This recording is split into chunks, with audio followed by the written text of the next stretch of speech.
Great. So good evening, and everybody, welcome to tonight's webinar. For those of you who are joining us the first time, welcome to Plant Forward. Plant Forward is an event that is organized by ACT Asia's Compassionate Choices Network, and we are a community of 11 organizations across Asia working to promote sustainable lifestyle and responsible consumerism. And Plant Forward is our annual event in support of the UN's Global Week to Act for the SDGs, to promote sustainable development and sustainable lifestyle. And we're really excited to be a part of this campaign. Tonight, we are continuing on with the theme of speaking about the health benefits of a plant-based diet. And we're really happy to have the Executive Director of the Philippines Animal Welfare Society, Ms. Ana Cabrera, and also Dr. Johan Manez from the Philippines. We will be speaking on the subject of cardiovascular diseases. And yes, and so we will learn about how a plant-based diet can help us treat this disease, even prevent this disease. So thank you again for joining us. I'm going to hand it over to Ana to do a quick introduction. Thank you, Ana. Hello, greetings to all. I'm Ana Cabrera, and thank you, Joy, for having us here. I'm with the Philippine Animal Welfare Society, a volunteer-based animal welfare group in the Philippines that's promoting the humane treatment of all animals. While we're mostly known for dog and cat rescue, PAWS has recently come up with welfare projects for farmed animals, and we're trying to also encourage people to shift to a plant-based diet, because that is really the way where we can improve welfare, animal welfare, and also promote environmental friendliness for the Philippines. And so, having said that, I'd like to welcome Dr. Johan Manez, and we're very pleased to have him. He's the lifestyle medical consultant of In-Lab Diagnostic and Medical Center in Pasay City here in the Philippines. He is also the medical director of Solid Rock Lifestyle and the medical director of the Doctor's Kitchen in the Philippines. And welcome, Dr. Johan Manez. Yeah, thank you very much. I'm glad to be here. Yes, and since we're talking a lot about lifestyle medicine, can you give us a bit more background about your current medical practice, and especially what is lifestyle medicine? Sure. Lifestyle medicine is pretty much the way we handle patients is that we provide the basic education that people need so that they understand how they should live to have healthy lives. And we focus on the community because we know that in the community we have families who usually have these chronic conditions. And so lifestyle medicine addresses these chronic conditions in a way where we introduce healthy lifestyles, including healthy diets, physical activity or exercise, avoidance of risky substances such as cigarette smoking and alcohol. Also, we recognize that sleep is important, so we introduce that into our education with patients. And we also introduce good relationships. I mean, sometimes we're called the love doctors because we go into people's lives and encourage healthy relationships, because without healthy relationships, I don't think we'll be very happy. And our lives will be very dull and probably even lonely if we don't have a healthy, thriving relationship. So there's these 6 pillars of lifestyle medicine that we introduce as we educate patients. And because of all these 6 pillars, then we're able to not only prevent and arrest certain conditions, especially chronic conditions, but today we're literally reversing these diseases, including type 2 diabetes, for example, and heart disease, which will be our topic this evening. as well as a whole lot of other chronic diseases, including certain types of cancer. Okay, so we're excited to have you come and talk to us today about treating heart diseases through a plant-based diet and lifestyle changes. Yes. Cardiovascular diseases, or CVDs, are the leading cause of death globally. According to the World Health Organization, an estimated 17.9 million died from CVDs in 2019, representing 32% of all global deaths. So of these deaths, 85% were due to heart attack and stroke. And we know that more and more people are suffering from heart conditions. So this is a very serious matter. Before we start talking about treatment and cure, can you start by telling us what are the most common types of CVDs that you see in your practice? And what causes these conditions? Is it mostly due to genetics or other factors? That's a good question. Cardiovascular disease, it's actually very similar to other circulatory type diseases. So when you say cardiovascular disease, we're focusing on the heart. But in essence, when you have cardiovascular disease, you also have other conditions that affect the circulatory system. And usually these are caused by blockage of your vessels that carry blood to your organs. So when people have the blockage in the brain, like an artery supplying blood to the brain, then you have a stroke. If what is affected is the blood vessel or the artery that supplies blood to certain areas of the heart, then you get a heart attack. Okay, so CVDs are focused on the heart, but in general, these are circulatory type conditions, and they're basically called atherosclerosis, which means the blocking of the arteries due to plaque. And so there are, if we're just talking about cardiovascular diseases, then these are diseases focused on the heart alone. And that means blockages of the heart, which usually causes either a myocardial infarction. There's different types of chest pains that we experience, right, with these kinds of conditions. Or it could be things like angina, which means the heart is not getting enough oxygen, okay, but it's not totally blocked yet. The blood vessel is not completely blocked. It may not be completely blocked. So these are, when you say cardiovascular diseases, these are very similar diseases. They're all, the bottom line of these diseases is that the arteries are being blocked by plaque, which is essentially from the buildup of cholesterol in the system, in the blood. So due to genetics, or is that you just said from the buildup, so it's not due to genetics, but due to factors? Yeah, so let me share with you a slide very quick that may help us understand what the risk factors for heart disease is. And by so doing, our audience might be able to understand more whether what happens with heart disease is a genetic problem or is it more of a lifestyle problem. So let me just share my screen real quick here. Can you see my screen now? Yes. Okay, that's good. So if you look at the screen, this art pretty much tells us the risk factors of developing heart disease. And you'll see that up at the very top there is LDL cholesterol, specifically oxidized LDL cholesterol. So that is what literally causes the buildup of blockage in the vessels, blood vessels that provide blood supply to the heart. So yes, the heart pumps blood to supply the rest of the body, but it also pumps blood to itself. Okay, and when the arteries that pump blood to itself are clogged, then that is what causes these cardiovascular diseases. So there are two types of risk factors, as you will see on the screen. There's the modifiable risk factors, which is above this line here towards the bottom of the screen, and then the uncontrollable risk factors. And so the uncontrollable risk factors are age and gender.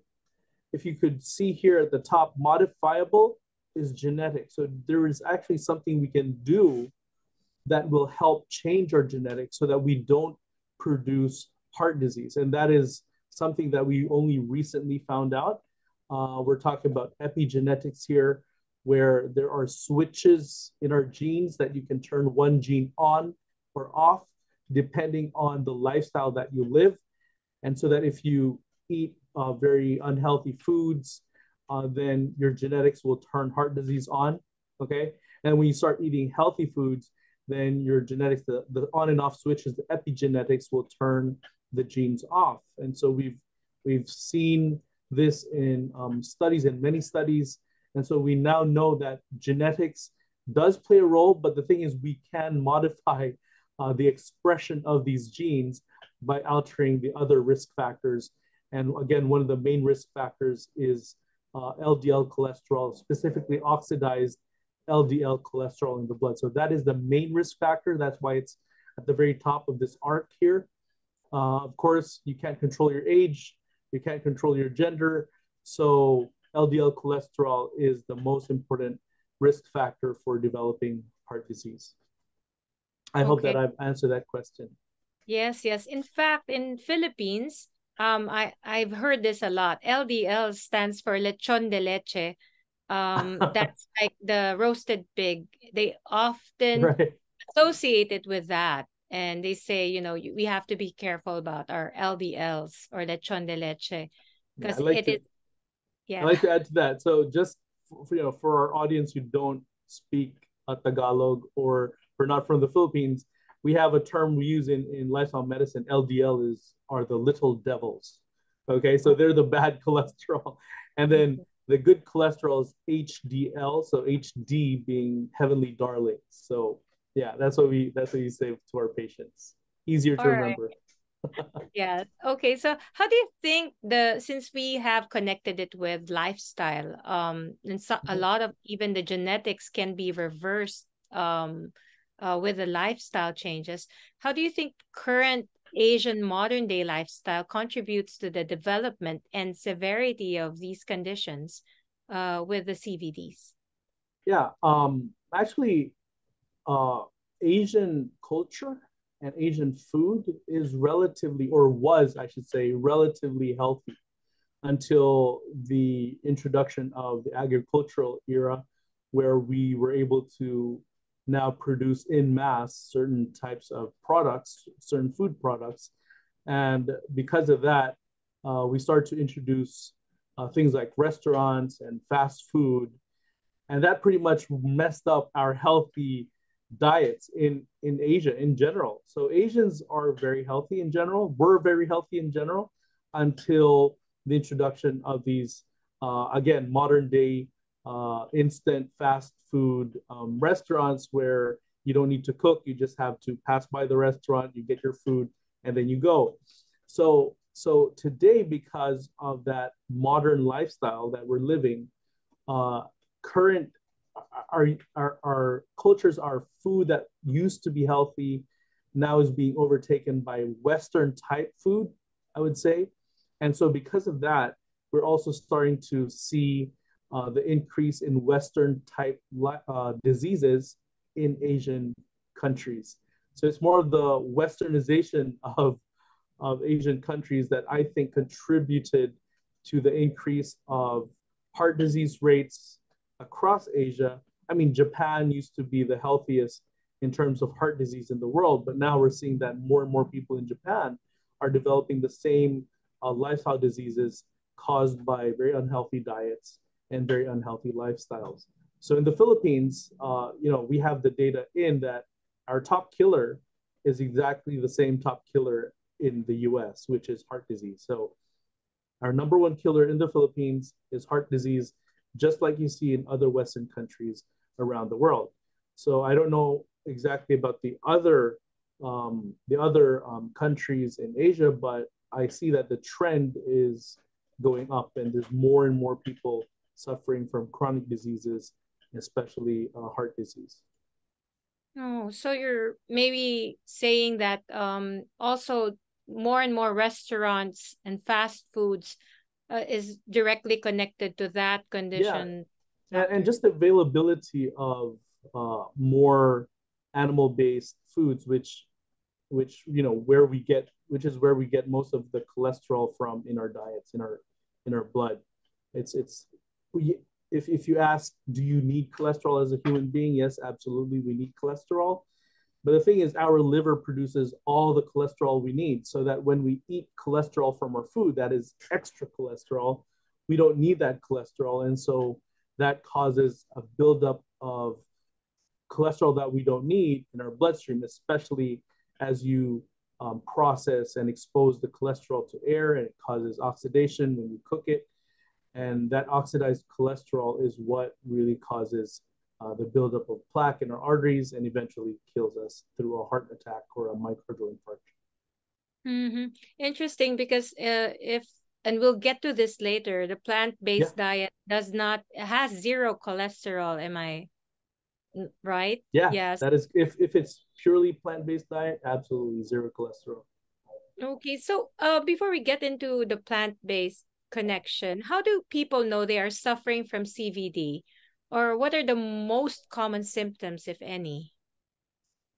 Okay, so that's a good question, but it's also a shocking, I will be giving a shocking answer, unfortunately, because the first time that you actually have heart disease in 50% of the cases is sudden death. That is the first symptom that you have heart disease in 50% of the cases is sudden death. So you really cannot do anything about it. That could be the first sign for 50% of the population. So that's a sad reality. So, you know, all your labs are okay, your cholesterol is normal, okay? But then all of a sudden, you run up the stairs because you're maybe in a rush, in a hurry, and then you suddenly have a heart attack, and then you die. So your loved ones, your family are wondering, he had a clean bill of health. How come he just fell dead with a heart attack? And that is the case. That is what we see in society today. You can have a clean bill of health, but slowly, underneath all that laboratory normals, we actually see a buildup of cholesterol in the arteries of people's hearts. So that's the first sign in 50% of the cases. Other cases, other times, you'll have a feeling of, an elephant sitting on your chest, difficulty of breathing. Sometimes you have shortness of breath when you do simple things like walking up the stairs, or if it's really bad, then even just combing your hair could be an issue with people who have extensive heart failure because of blocked arteries in their heart.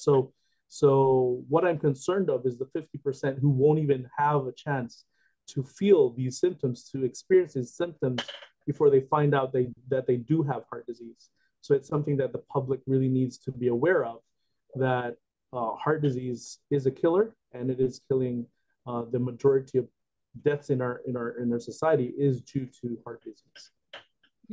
Not very good. I mean, no, not very good at all. Feeling very good when I ask for symptoms, and then you say 50% is death. And, we want a symptom that will prevent death. But unfortunately, for heart disease and CVDs, it might not be, it might be asymptomatic. That's what you're saying. It's just, it kills you. Immediately. So how often do you see this disease, and how serious or severe is the condition that mostly you come across with in your profession?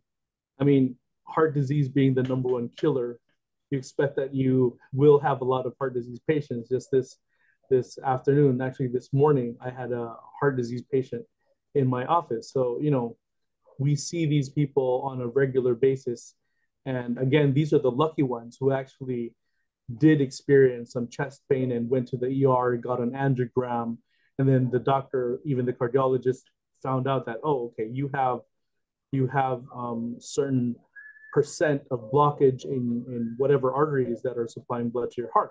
So they can do something about that. And there's lots of medical treatments out there.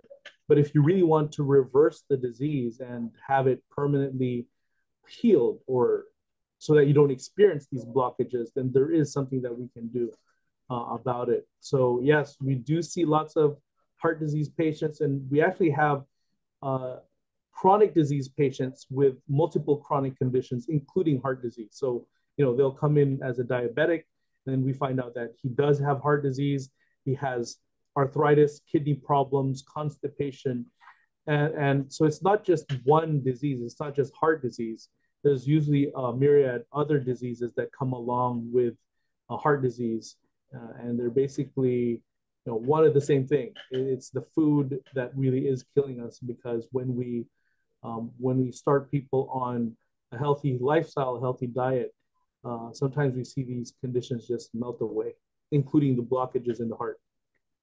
Okay, I think we've come to the crux of the interview. Can a plant-based diet help prevent CVDs from developing in the first place?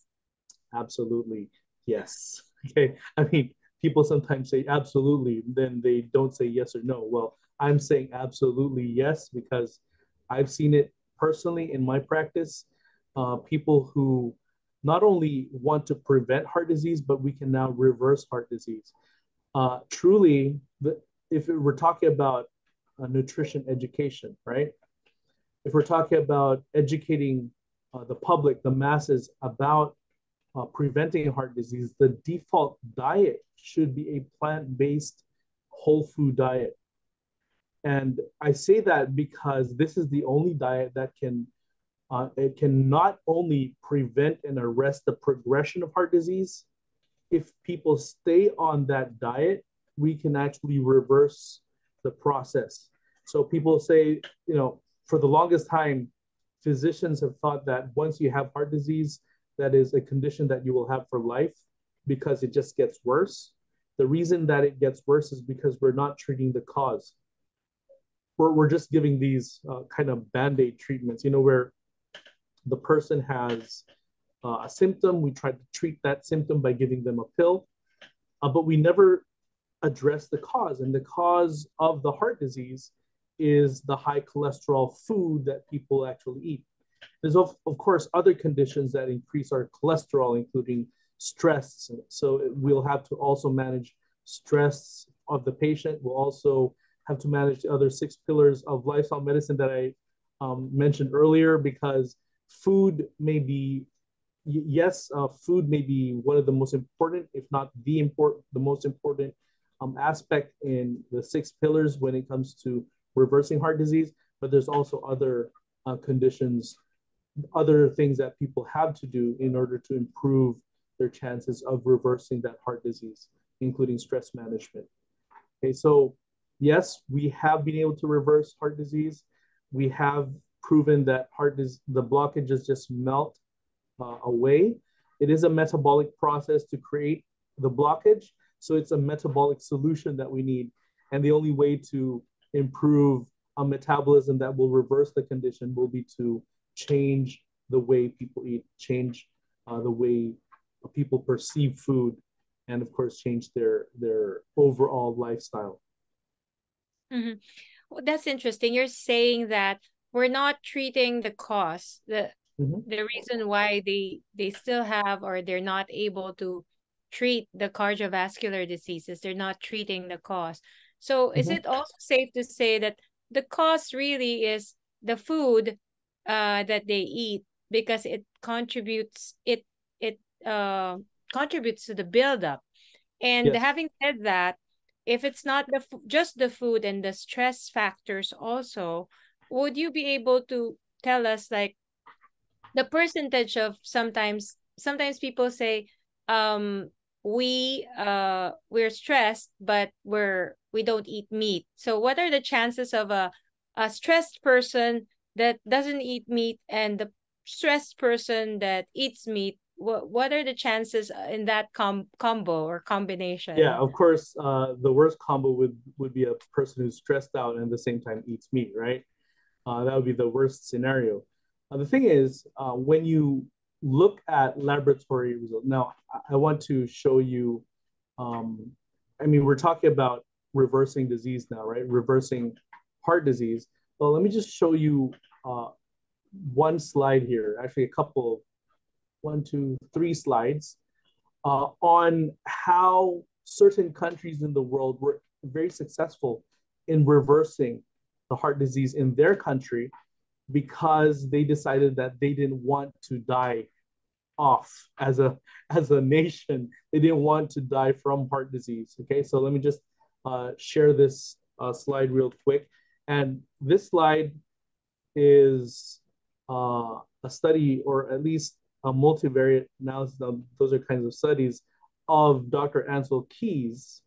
And he is the one who made this discovery.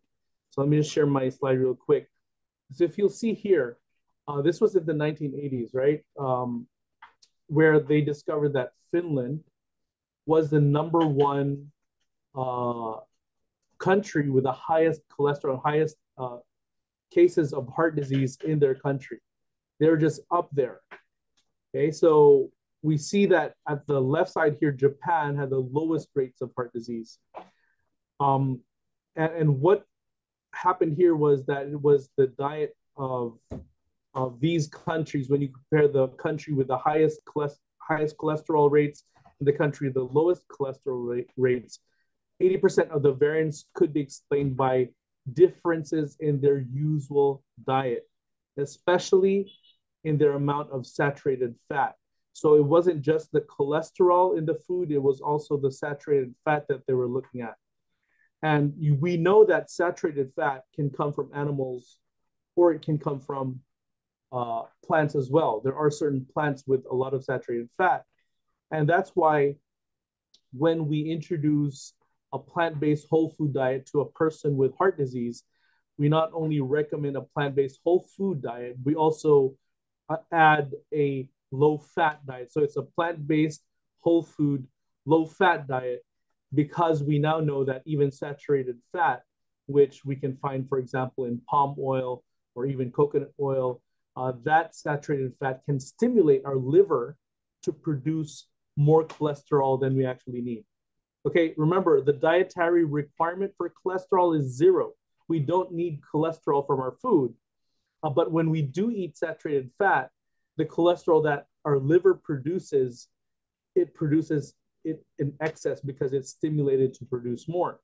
So when you look at this information, in Finland compared to Japan, there was, I should say, 14 times more heart attacks. That's not just a 20, 30, 40, 50% increase. That's a 14-fold increase. That's like 1,400%, right? More common in Finland than it was in Japan, because we now know that cholesterol is the main culprit, right? But Finland, like I said, Finland didn't want that to happen. They didn't want to die off because of heart disease. They didn't want to do that. And so what they did was, there was a project that was launched. It was the North Karelia project, cardiovascular disease prevention in Finland. So basically they asked all their farmers, right, to, instead of farming dairy, they would be farming berries and vegetables. And they went as far as, one town competing another town on how much berries they can consume in one meal. And basically everybody started eating plant-based whole foods, and the result was amazing. Okay, let me just share you this next slide. Remember that their rates in Finland, okay, this was during the 1973 data, where they found that Finland was the #1.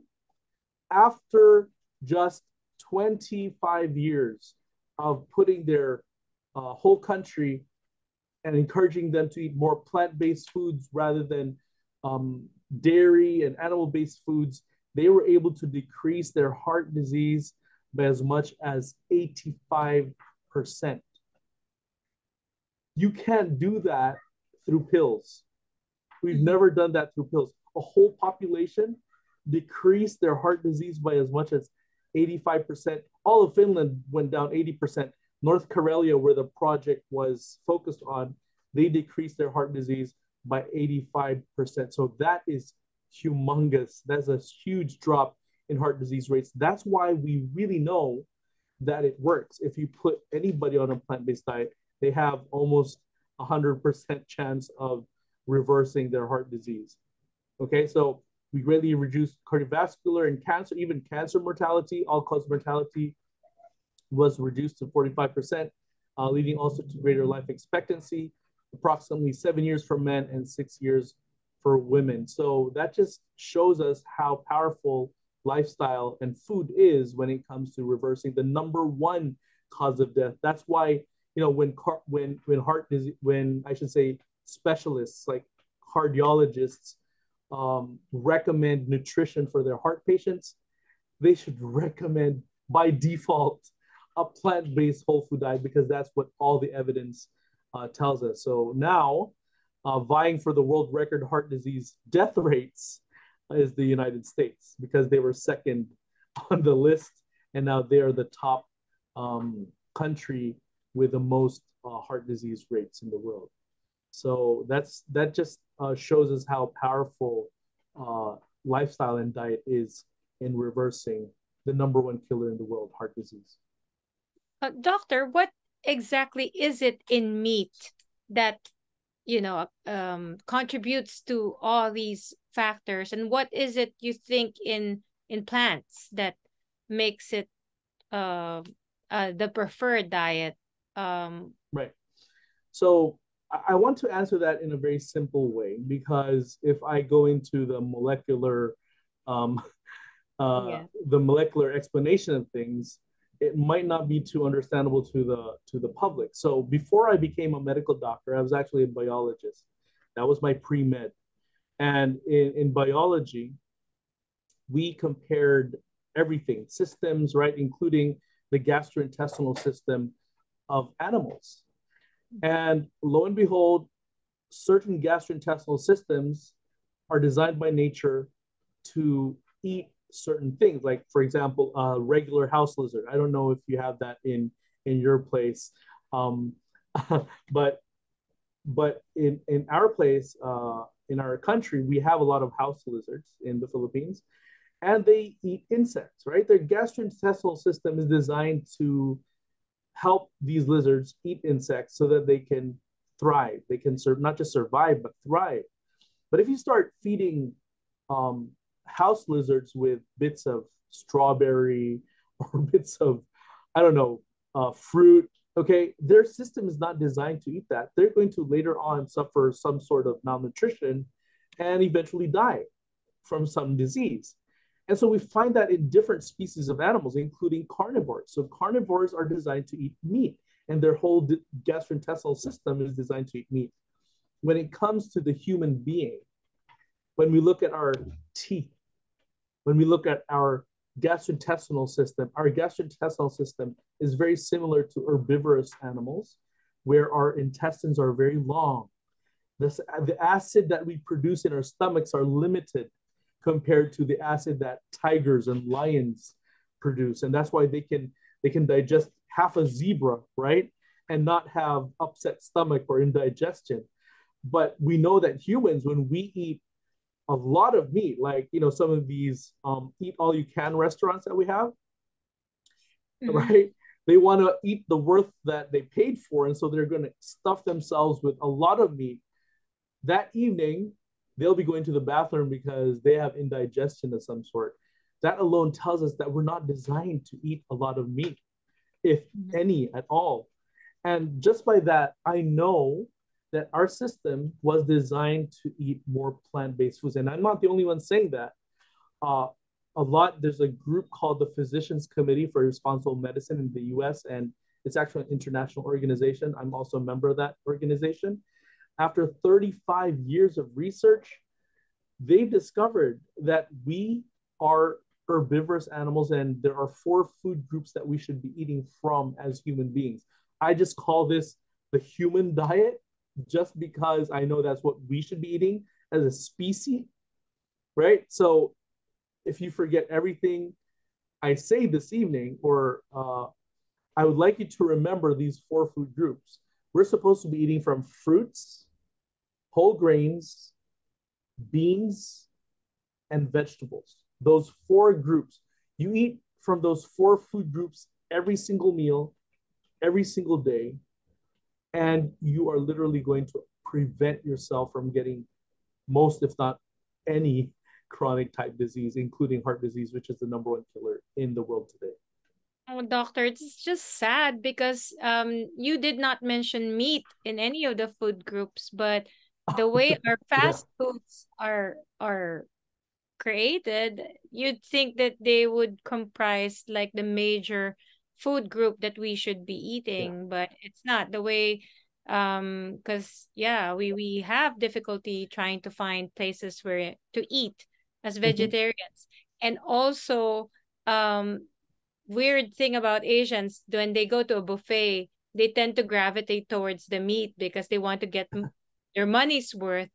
Also, affluence is tied with meat consumption, so the less likely that people would eat vegetables because of the negative things, like if it's considered associated with poverty, and not being very expensive, so they tend to shy away from that. It's interesting, the study that you've shown us about Finland, and how long did it take for them to see these differences and improvements? Like when 25 they years. said 25, okay. 25 years. But for a person or an individual who has been diagnosed with CVD, and if he or she shifts to a plant-based diet, how long do you think would it take him or her to see differences or improvements? Great question. I don't just think it, I know it. Okay. So once a person decides, for example, we know that these people are lucky because they're the 50% who actually feel the heart, the chest pain, right? And the angina pectoris that we call, and they're able to go to the ER and get checked, and they find out that they actually have blockages in their heart. So they're the lucky ones, right? The other half aren't so lucky. They just drop down dead because of heart disease, or a heart attack, I should say. So the lucky ones, when we place them on a plant-based, whole food, low-fat diet, and they have these symptoms, right, of heart, chest pain, difficulty of breathing, as if an elephant is stepping on their chest kind of feeling, within 10 days, the angina usually goes away. Within 10 days? Within 10 days, the angina, the pain in the chest, that usually goes away. So we know that their blood is now circulating a lot freer because there's now no cholesterol and very little fat in their diet. Okay. Wow, that's amazing. If their blockage, let's say they're really, the extreme thing we see is a completely 100% blocked artery. That's bad. But because it's grown at a very, very slow rate, they don't actually feel it immediately. And so that their heart is able to find other ways of supplying the part that is blocked. But if you put these people on a plant-based whole food diet, within 1 year, they have almost 50% blockage. If, let's say this is the diameter of the artery, right? And it's 100% blocked. Within 1 year, you can have around 50% unblockage, if you want to put it that way. 50% of their heart will become unblocked because of the melting down of the plaques. All right. And in 2 to 2.5 years, completely gone. That's how fast it can happen for the individual. And that is, it's not that I don't encourage surgery during life-threatening situations, but if they have no option and they're weak and they can't be operated on, they can't be, a stent can't be placed in the artery, right? So their only choice is a plant-based whole food diet. So even without surgery, even without medications, you can completely reverse the heart disease within 2 to 2.5 years. And this has been proven over and over and over again. Hundreds, if not thousands of people have undergone these programs. I personally do that in the Philippines, and we see wonderful results. I think we should know more of these, like an advertisement of, how the cholesterol and the blockages melt down just because of the plant-based diet, and we'll see a lot more people eating. It's not their magic. It's not magic. It is science. We can actually explain how that happens. Wow. Okay, so what final piece of advice would you give to our audience from a lifestyle medicine perspective to improve our health? Well, obviously leaning towards promoting a plant-based diet. First of all, I'd like people to just initially be aware that there is such a thing as a plant-based whole food diet.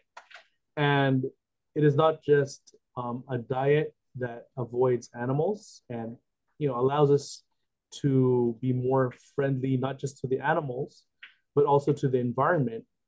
We're talking about climate change all over the world today, right? Animal farming is the top contributor to the pollution that we have in this world, right? And so just by eating a plant-based whole food diet, you're not just helping your health, you're not just helping yourself get better, you're also helping the environment, and at the same time, you're avoiding cruelty to animals, which we know that trillions of animals die each year because of our tongue, our craving for meat.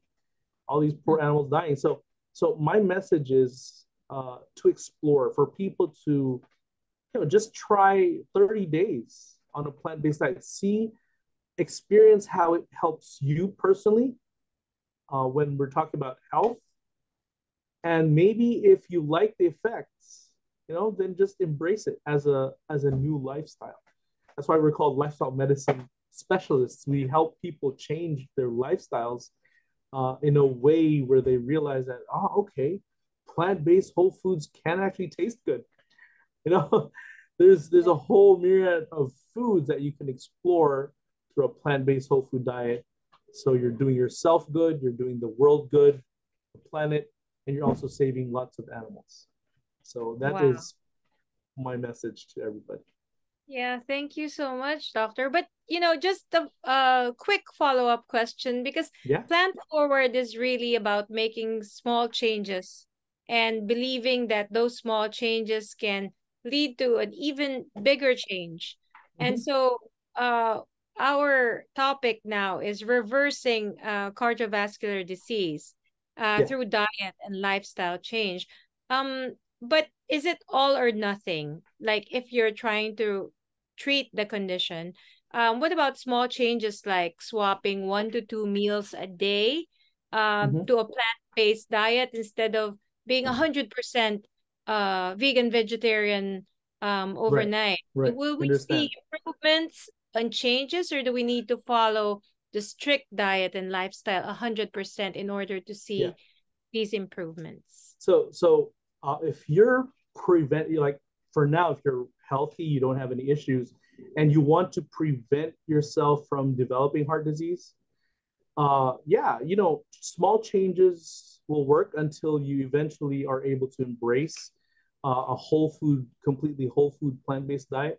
But if we're talking people who are already sick, they have had 1 or 2 heart attacks, they've had bypasses, they've had stents placed in their arteries in their heart, we're talking about saving a person from death, right?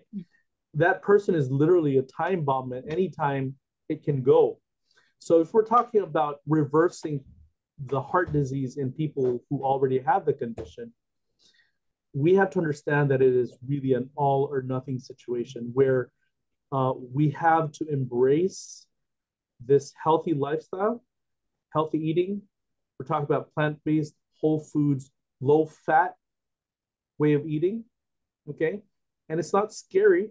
It's not as scary as you think because the food is delicious. I mean, I'm a foodie and I love my food, and it is all plant-based whole food. So I don't just recommend this lifestyle to my patients. I actually live it myself. And so I know the struggle of change. I know how people can struggle to change from an omnivorous type or even a carnivorous type of diet to a more plant-based, if not wholly plant-based, whole food, low-fat diet. It is daunting, but if it is your life we're talking about, you have to make that decision. You can't just have these small leaps towards a better future. You have to make, I call it quantum leap, just to get out of that ditch and finally get back on the road to live a healthy life and reach your dreams. I mean, life is short. You have to live the best life, and the only way to do that is to be healthy and be happy. So absolutely embrace a plant-based whole food diet, and I can assure you, you will not regret it.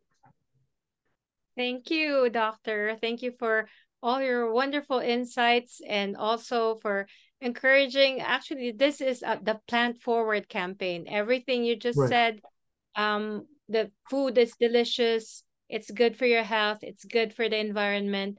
That's what the Plant Forward movement is all about. And so we thank you for giving us the science behind it and giving us your experience as a lifestyle doctor, medicine, and all these diseases that can be reversed, and as well as what we can do as individuals to make these changes that may really save one's life. Yeah, thank you. Joy? Yeah. Thank you for having me here. Thank you so much, Anna, and thank you, Dr. Manez. That was amazing. You know, for many of us involved in this campaign, we are aware of the health benefits of a plant-based diet, but to hear you break that down, and also it just gives us so much hope, because I'm sure that, you know, with the prevalence of cardiovascular diseases, that so many of us have family and friends who are suffering from these conditions. And we hear again and again that these are chronic conditions. Like, once you have it, once you start the pills, you'll be taking it for the rest of your life. And your message is one of hope. And the most amazing thing is that it is not difficult. It starts, you know, with a change, and it is most hopeful for people who, you know, who we don't have those conditions yet, and that we can start taking a step in the right direction. And so, yes, as Anna said, this is exactly what Plant Forward is about, to share this knowledge with everyone. This year for Plant Forward, we have a 10-day challenge. We hope you're able to join in with us. We are offering a recipe book with plant-based menus for you to try out. They do taste delicious. You know, not eating meat is not a sacrifice. You are doing yourself a service, you're helping animals, you're helping a planet, and there's a whole world out there for you to explore amazing flavors and, you know, ingredients. And we would really recommend that you join us for the 10-day challenge, and make a step in the right direction and listen to what your body tells you, because you know, when your body is feeling healthy, you will definitely know it. And, you know, it may be very difficult to try to change your lifestyle suddenly overnight, but we encourage you to take a step and explore something new that is great for everyone. And yes, and so thank you again for joining us. Thank you, Anna. Thank you, Dr. Manez. And we'll wrap it up for this session of Plant Forward, and hope you will join us for our other webinars in the series. Thank you and good night.